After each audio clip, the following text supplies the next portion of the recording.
It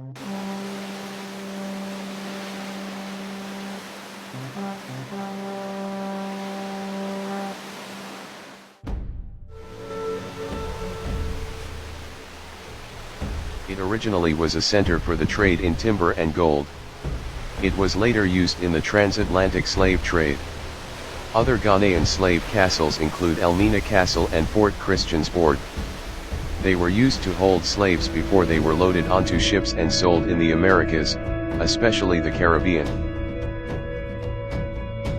Under the rule of the Dutch West Indies Company, around 30,000 slaves a year passed through Elmina's door of no return, right up until 1814 when the Dutch slave trade was abolished.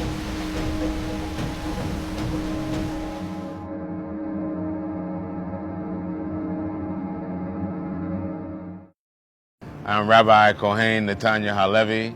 I am the Executive Director of the Panafest Foundation, in charge of organizing the Panafest Festival, as well as a member of the National Steering Committee of the Year of Return. We are here at the infamous Cape Coast Castle Dungeon, here in Cape Coast, Ghana. We call it Cape Coast Dungeon because it is the dungeons that our ancestors were held in.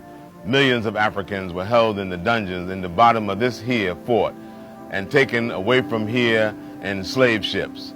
And because of that, we have come back here to what we call the scene of the crime committed against African people, a crime that was perpetrated for over 400 years. And now 400 years later, we're here to celebrate the resilience of the African spirit that refused to be dominated by foreign oppression that took place over these centuries, that we're back here to say we have returned. Here is housed the infamous door of no return, when the African ancestors who went through these doors thought they'd never see these shores again.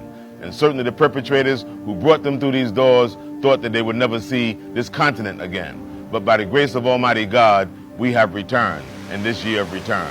And that's the story that we've come back here to tell, and that's what we want thousands of Africans to take the journey to come back and hear your own story, hear your own truth, and experience what your ancestors experienced and relive the strength and the resilience of the Africans that survived all of that and produce you and produce us and produce me, this generation that is the greatest generation of Africans that the world has ever seen. And we've come back to manifest that greatness in the eyes of all the people.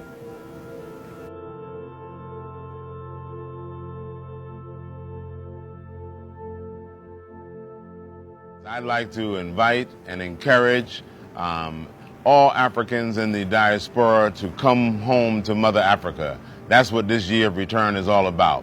We have traveled to foreign lands, we've given of our strength, we've given of our mind and our imagination and our spirit in foreign lands to help make other places great. But this is a time that our ancestors are actually calling us back home to Mother Africa via the window and the door of Ghana, that we might make our meaningful contribution back to our motherland and back to Mother Ghana so that we Africans can make Africa great again. We understand that we come from a very rich heritage and culture, and that rich heritage and culture has been buried and swallowed up within the minds of other people, infiltrating our minds and convincing us that any place is better than Africa. But this is the year of return, that we are commemorating the 400-year anniversary of the first of our ancestors taken from these shores as captives being brought to the United States of America. We know that many of our ancestors were brought to other parts of the Americas longer than 400 years ago, but we've chosen this year to commemorate from 1619 to 2019 as the 400-year anniversary that we're making the call for Africans to remember your motherland and to remember where you come from and to return back home to Mother Ghana. So that's why it's been tagged the Year of Return.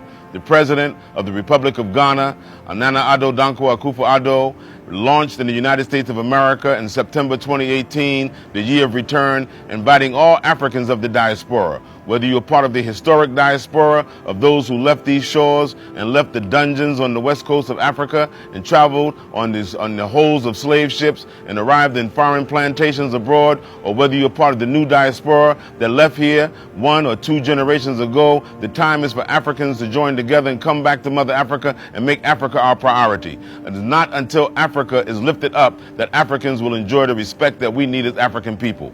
People are interested in Africa, but they're not interested continent African people. And we as Africans must claim our motherland and claim our continent and let everyone know that we Africans have the capability, we have the capacity to develop Africa and to move Africa forward in the 21st century. And this is the year that we're calling for our Africans to return home. That's what the year of return means. It's not only a physical journey of you coming here for a tour, which you will be very much excited to do. You will be very much encouraged and inspired. But this return is also a mental and a spiritual return back to putting value on Africa and back to putting value on ourselves as African peoples. So we're lifting up this year of return as a new beginning. We know that the year of return will end in December, but our mission and the inspiration that we'll gather in this year will carry us further into the 21st century and making sure we lay the foundation for a strong Africa and an Africa that will have an impact on the world stage for the 21st century.